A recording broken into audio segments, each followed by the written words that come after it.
We live in a time when trust in journalism is low, and mainstream media rarely tells us the full story. The internet and social media was once thought to open the world up to all the information possible and bring people together. But instead, it seems that we're more divided and lonely than ever before. The societal challenges we face are significant and complex, and we need to be working across our differences to learn from each other and restore community and our sense of common good, especially in the face of some of the most controversial and divisive issues.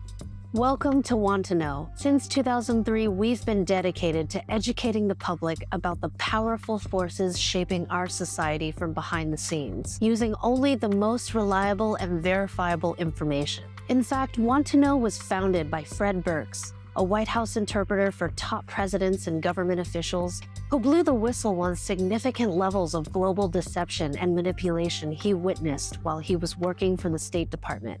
20 years later, our work continues to serve a dual purpose of exposing high-level corruption and cover-ups and highlighting the best of humanity with solutions and stories that remind us of our innate goodness and collective power. Because every topic we cover represents a piece of the deeper story of humanity and our evolution. And we're committed to shining a light into the darkest corners of the world to transform this darkness for a more informed, free, and collaborative society. Because every so often, major deceptions and cover-ups do come to light, like how the public was lied to about every major war the US has been involved in. Lies that only came to light because of whistleblower documents and insider leaks. Or how the DOJ, FBI, and CIA protected Jeffrey Epstein, a powerful millionaire who ran a child sex trafficking ring for celebrities, top politicians, and billionaires. And it's now well known that for decades, major chemical industries hid evidence that proved their chemical products were extremely toxic to humans and the environment. Yet what if I told you that these crimes are just the tip of the iceberg?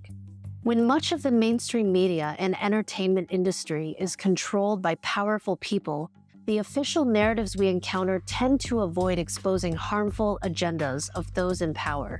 We don't often hear how covert elements within the US government have had a long history of supporting major drug traffickers, cartels, and terrorist groups to fund black budget projects and overthrow democratically elected governments all over the world.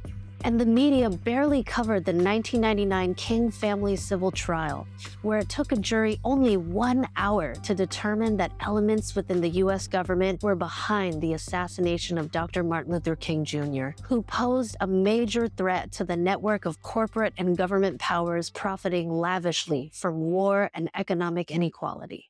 Throughout the pandemic, we were told to trust the science.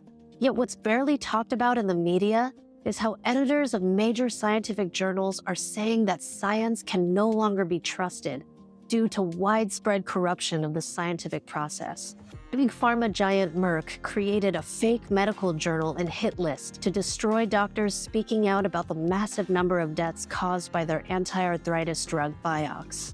Monsanto ghost wrote scientific papers about glyphosate and hired shadowy firms to discredit journalists and scientists questioning the safety of this pesticide, which has now been linked to widespread cancer, severe depression, cognitive decline, and major environmental destruction. The EPA abandoned science by lifting a ban on the brain-damaging chemical chlorpyrifos.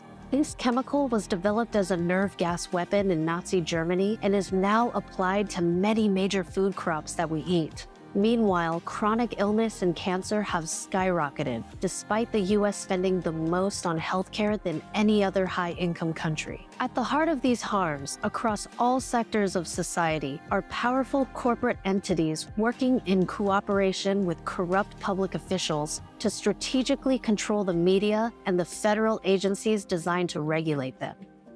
In other words, the common good falls by the wayside while government officials further consolidate their power and corporate profiteers make more money. Many people in government are unaware of these abuses of power that we document, yet entrenched bureaucracy, blackmail, and secrecy oaths provide cover for unaccountable special interests of the deep state. Contrary to how it's often portrayed, the deep state isn't just a conspiracy theory or a Donald Trump talking point. The deep state is a vast network of corporate and government players who advance their own agendas regardless of who's elected in office. Rather than functioning as a unified group of elites seeking world domination, the deep state is made up of different factions.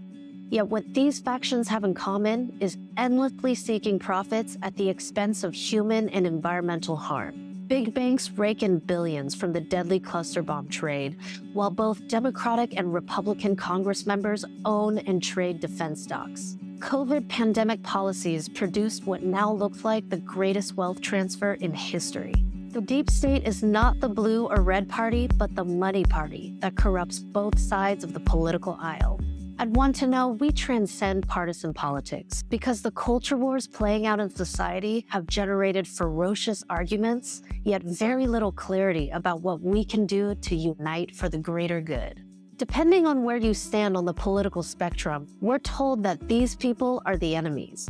Yet the world is more complex than good guys versus bad guys.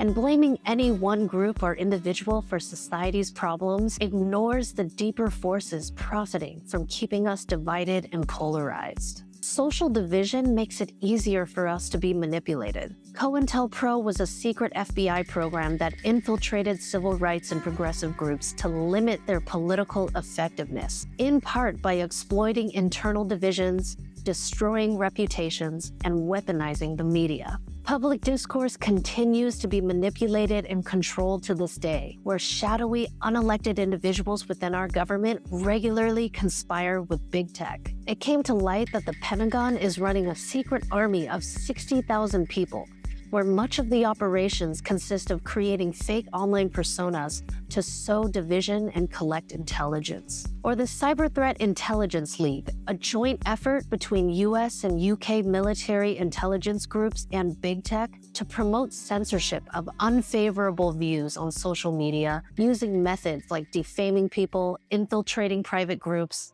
and training influencers to spread messages that serve the interests of those in power. In the case of Biden v. Missouri, Judge Terry Doughty ruled that the collusion between big tech and the White House to censor speech is unconstitutional. And most importantly, the content being censored wasn't misinformation or fake news on issues like COVID. The views simply challenged mainstream narratives. We believe in a better version of humanity and society. A society that supports open, uncensored dialogue, free of manipulation by the control regime, where power abusers are held accountable for their actions, and where technology is used for good and not exploitation. And in our Inspiration Center, we provide thousands of examples of how we're making society a better place for all. At WantToKnow, there's a place for everyone, no matter where you stand on the political aisle. Our site serves as a useful research tool and comprehensive archive for a wide variety of topics. We save people time by summarizing important and revealing news articles, drawing from the most credible and verifiable sources across the corporate and independent media landscape. We now have a database of over 13,000 news article summaries and comprehensive information centers. We're also on Substack, where we write original investigations. And we host a variety of engaging video series on our social media platforms, which explore the news and controversial topics with uncensored investigation, nuance, and mindful inquiry. Because we can choose to become more polarized, closed, and manipulated by the emotional reactivity in both alternative and mainstream media communities, or we can choose to be curious, open, and courageous in a world that rewards groupthink and conformity. Let's stop the endless arguments with each other and work together to fix our broken systems. Disturbing information like this can paradoxically remind us of the greater good. It is the courage of the people and the love for the common good that bring these injustices to light, fueling uncensored dialogue and constructive action. You and me, we've got to heal our country.